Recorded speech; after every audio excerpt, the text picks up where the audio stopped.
So yes, Archetype, Minx, Valinor, and Boomhower up here in the green on the top right. Grizzly Wing, Broadside, Tangibility, and Triplicity down here in the bottom right. Yeah, I said top right. I meant top left. But yeah, this map is Thar. It's considered the most competitive map in the game. So, I mean, you know, looking at what most players do, we do see that they are bringing tanks forward. We have Grizzly Wing going after this outpost real quick. Couple Rebels, a Dillo, and a Longhorn, as well as a Generator. Another Longhorn being placed down, but Archetype going straight for that middle outpost with plenty of tanks. We see Valinor and Minx both dropping several tanks. Minx bringing a Generator over to this outpost they do control. And there go the Rebels. Those Laffy Daffy Rebels. And look at that, bear traps in use over here on this middle outpost. I haven't seen bear traps in a while, except for maybe to throw on the front of a fortress. Boomhower, you know, leveling up right there, almost went down, using that bridge to his advantage to cover him up. He's going to take out the last two Dillos there for Grizzly Wing, and it looks like this is going to be the outpost, you know, for Archetype, the first outpost they take over, or second, as they did take over this close outpost, it seems, with those Rebels doing, you know, a little bit more damage. So Grizzly Wing immediately pulling some units off, moving them up, trying to get some pressure here on this middle outpost. This middle outpost is a power station. That power station provides you 20% more energy. Archetype putting a hurt here on this close outpost of Grizzly Wing, and it is neutral. Infantry walking in, but not enough so far to, you know, take the outpost over. Boomhower about to go down. He's got to be careful. He's doing a little bit of a Viking dance. Grizzly Wing needs to high-low him here. And Triplicity coming up with the kill, though Valinor taking out Tangibility in the meantime and grabbing that outpost. Infantry down from Broadside, trying to neutralize it. I don't know if he's going to be able to do that with Valinor sitting there. And Grizzly Wing, you know, off to a very, very bad start here against Archetype. These two teams meeting several times in the recent past. The outpost finally neutral again. Several Longhorns, several Rebels. 4 green still sitting there at that outpost. Right now, I don't see how Grizzly Wing can take this back as Boomhower using that Warthog the way it's meant to be used on the ground, destroying units. Plenty of more units coming out here for Archetype. So Grizzly Wing definitely on their heels right now. They need to kind of regroup and figure out what they are going to do. Tangibility, stasis blasting Boomhower. And Boomhower was in trouble, but getting a nice heal there from Minx. Minx dropping down, using that Osprey heal to heal up Boomhower.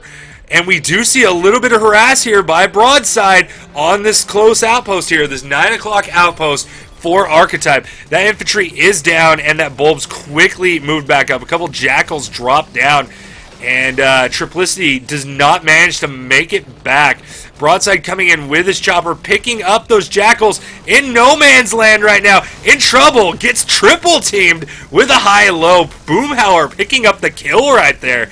This is already a kill fest. Minx about to go down. High-low right there from Triplicity and Tangibility. Minx going down. Osprey off the field for the time being. But I mean, with this 3 o'clock outpost that Archetype holds right now, Grizzly Wing definitely in trouble as they only hold 1 outpost to the 4 that Archetype holds. And all they have for base defense is, you know, a Seeker in the back. And a Lunchbox shield that, you know, isn't really doing much if it gets knocked down. Boomhower taking some damage, leveling up. There's that lucky or skillful level up we constantly talk about. Minx getting that heal on. And Boomhower trying his best to take out these artillery. Gets one, going after another. He might be able to get it. He's on the ground.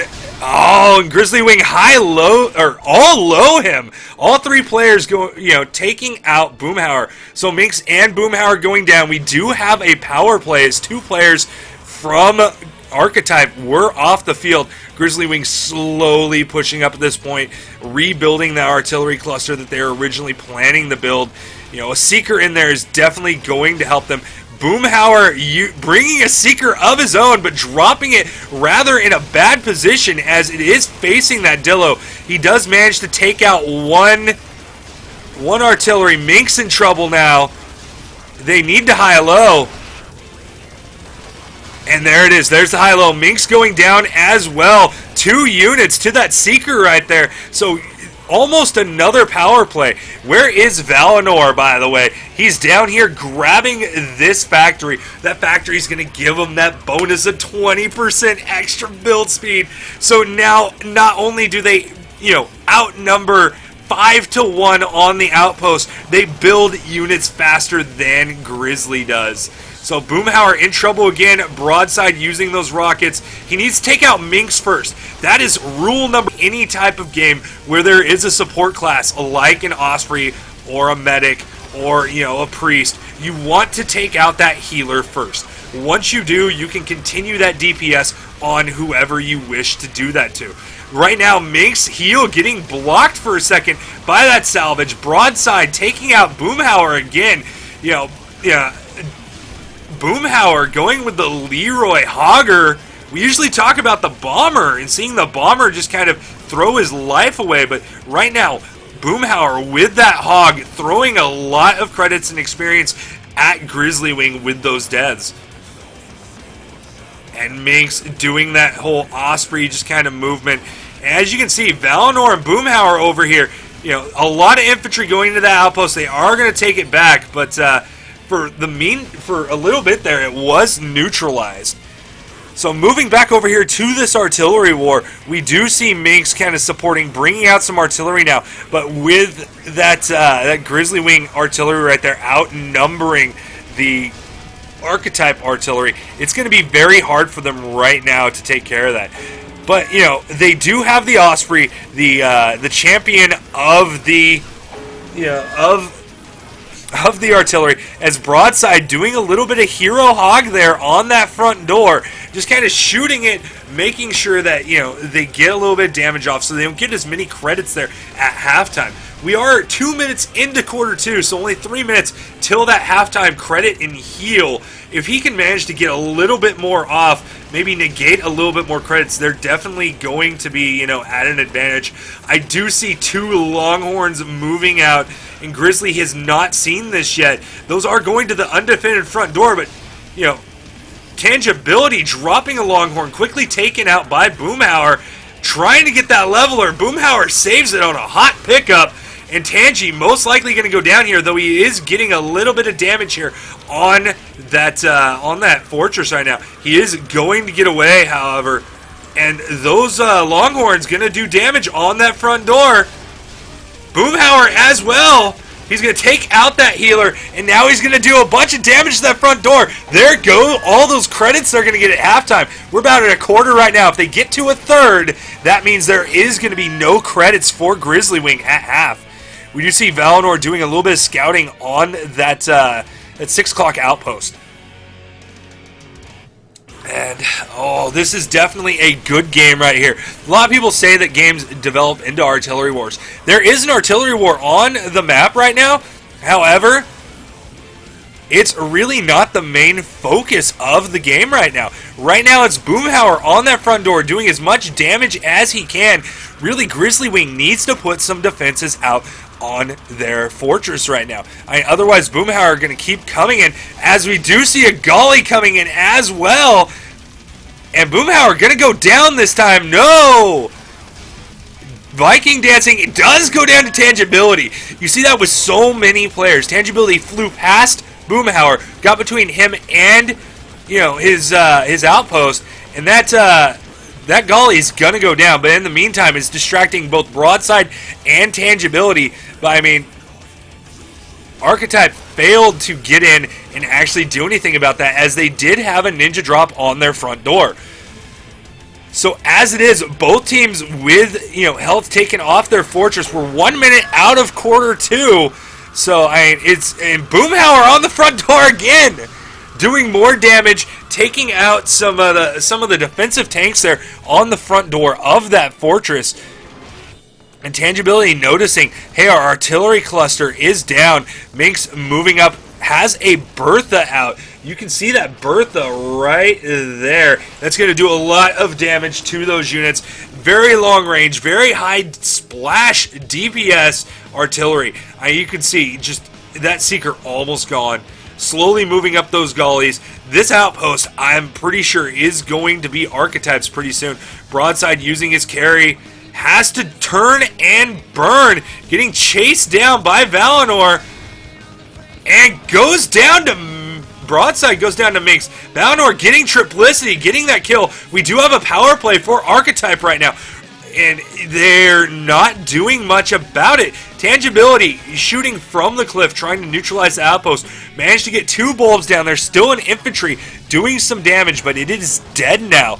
And we do see down here at the 6 o'clock, you know, Minx made her move with those zippers, trying to take off bulbs. She managed to get 3 of them off, but I mean, they're getting populated back up with those probes right now. Valinor doing his best to take out those artillery. You're going to get at least 1, maybe 2 here. Nobody in response, as there was a ninja drop on the back of that fortress. So both of those artillery and that Dillo are down. This is very, very bad for the Grizzly Wing team. But coming up, Broadside doing ninja drops, taking off as much as he can. And we're still in that credit phase, and he has stopped the credit income for now.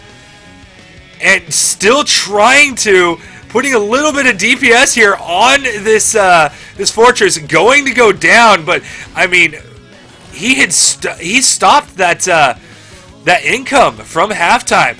It's still healing up, and that should be the end of that. That income right there, and there's still a little bit of health off of that fortress. Boomhower, meantime, on the backside. This hog just doing so much damage to that fortress all by itself. He's trying to get away now. Not a lot of energy. He's going to move very slow, dropping to the ground against Broadside. He's just going to give up, as he knows he is dead at this point. Broadside going to get a free kill at this point. Oh, no, no, no! Tangibility actually getting that kill instead of Broadside. Broadside running out of energy. But the push here on this outpost has started. 3 bulbs down. Zippers doing damage. It is neutral, but there is still a lot of units to clear out of this outpost, as we do see a couple of green infantry trying to walk in, but they can't, as that Longhorn is bunkered. And you know, it's just one of those things. You see these stasis mines coming into play. I love stasis mines. I love what they do.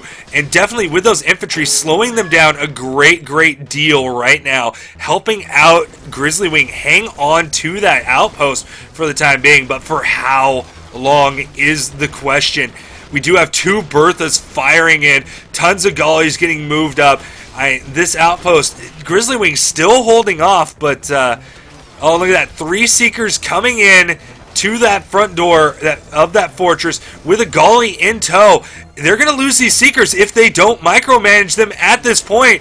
And those Seekers moving forward, getting shot by these tanks. They are going to go down, but Boomhower going to use that time to, use that tank wall, do as much damage as he can to those tanks. And it looks like he is going to go down. He does go down to a final tank blast, it looks like. And that Golly going down the ramp under the bridge. It's going to come up the side here, ladies and gentlemen, and maybe actually do some damage. But Triplicity on the backside doing a bunch of attack with that sword. Triplicity, Broadside, and Tangibility all taking out that Golly. In the meantime, while all that was going on at the front of the fortress, look at this. Proverbially dust-capped now is what Grizzly Wing is. And we still have this outpost up here at the top as Boomhower bringing in some infantry, trying to take it. And now Grizzly Wing completely dust-capped. All they have is their fortress at this point, and that's definitely not going to bode well for them. Tangibility doing the best he can, to neutralize this. It is neutral, but, I mean... Oh, and they're going to get it. They're going to get it back right now. There they have it, but can they keep it is the question, especially with Boomhower there. He's going to go down again. Another death for Boomhower.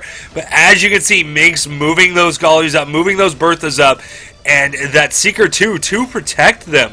So, I mean, Broadside bringing out artillery of his own, but can it match up to these Berthas? Can it match up to these Gullies? Minx going down to Broadside right there, and all of these units are going to basically be scrap metal if Archetype cannot get back.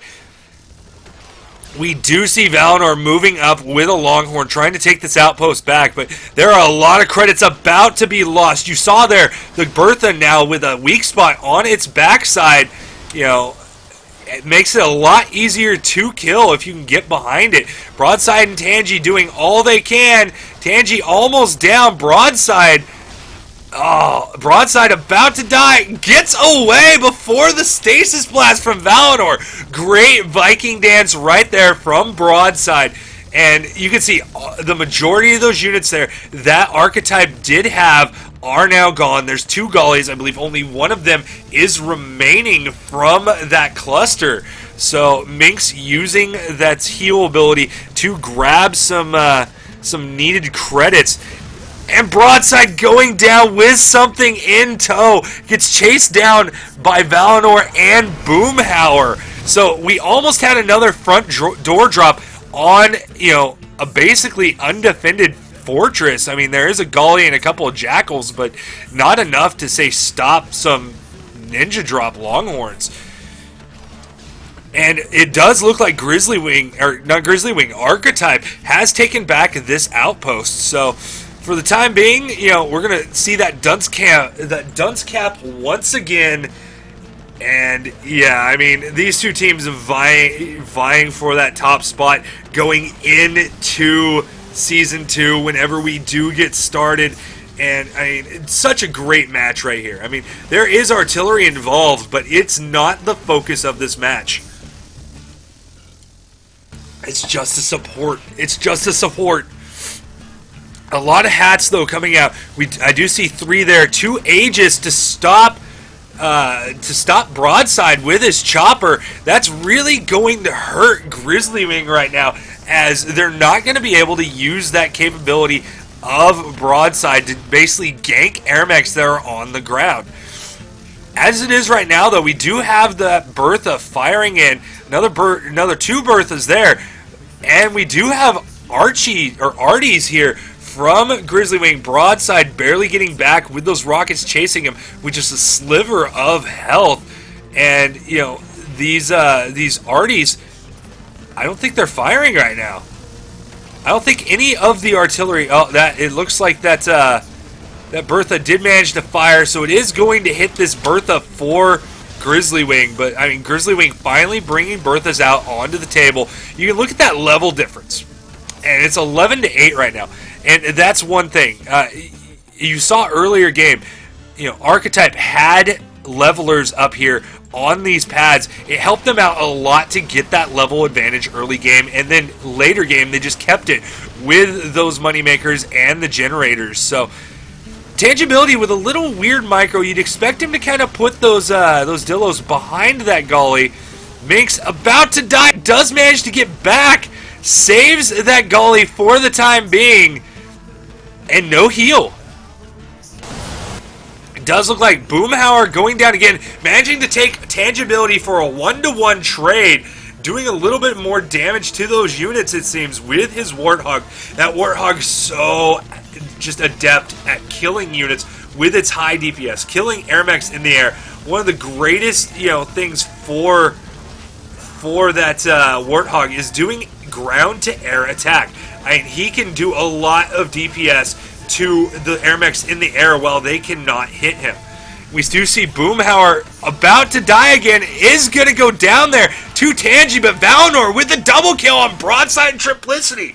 So we get a 2-to-1 trade here, and this is really going to help out Archetype. Tangibility almost going down too. We almost saw an annihilation. So that definitely would have really hurt Grizzlywing, but for the time being they are still holding on. They do have a breath of life left, and Tangi about to go down. No, does not. Broadside using that Dillo to tank while trying to take out this Gully, but they are not going to manage to get it. Valinor grabbing it. If they could manage to get down there and destroy it, that's going to be a lot of credits. just destroyed 2 Gollies, smoking black, and that Bertha needs to be moved a little bit better, repositioned so that it can actually, and Minx putting that black smoking Golly in the, in a dangerous spot. But we do see a push here. Level 4 creeps doing a lot of damage there to those Gollies. 1 Golly down, the second Golly about to go down. Tangibility and Triplicity doing their work, but we do see a level 4 creep rush right now. Those level 4 creeps going to do a lot of damage, as we always see them do. Taking out Longhorns, taking out Dillos, taking out everything. Tangibility trying to use that old bubble trick.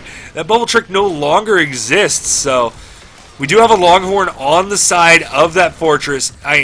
Right now, Grizzlywing doing a good job at defending this push right now. Archetype slowly moving everything up. Broadside going down to Valinor right now. The double team of Minx and Valinor taking him out rather quickly. And basically they've lost at this point. I'm surprised they're not throwing up the GG and saying kill our fortress. But they are going to hold on for the time being. And we are 30 seconds away from Overtime 1. Nothing special happens in Overtime 1. That is Overtime 2 where we start to see that bleed. But yeah, that hat about to go down. Minx healing it, about to go down herself. Oh, Broadside goes down, and it looks like that hat's going to manage to stay alive for the time being. And zippers. Tons and tons of zippers. I haven't seen zippers in high-level play in I don't know how long, but we do have level 4 creeps, 5 of them, walking in on this front door. They're going to be doing quite a bit of damage along with that Golly. One shot taking out that shield on the front door. So, so powerful, those Gollies. So powerful. And, Minx trying to heal as much as she can. Right now, she's not able to heal Broadside as there is salvage to pick up. The Broadside moving back, getting that heal from Minx, playing it out very well, doing front door damage to that fortress, almost getting Tangibility. And if he would have actually done the ground to air, I think he would have gotten Tangibility at that point. Minx finally going down. Grizzlywing realizing they needed to take her out, but right now, no defenses. This is pretty much a GG right here as more Gollies roll in.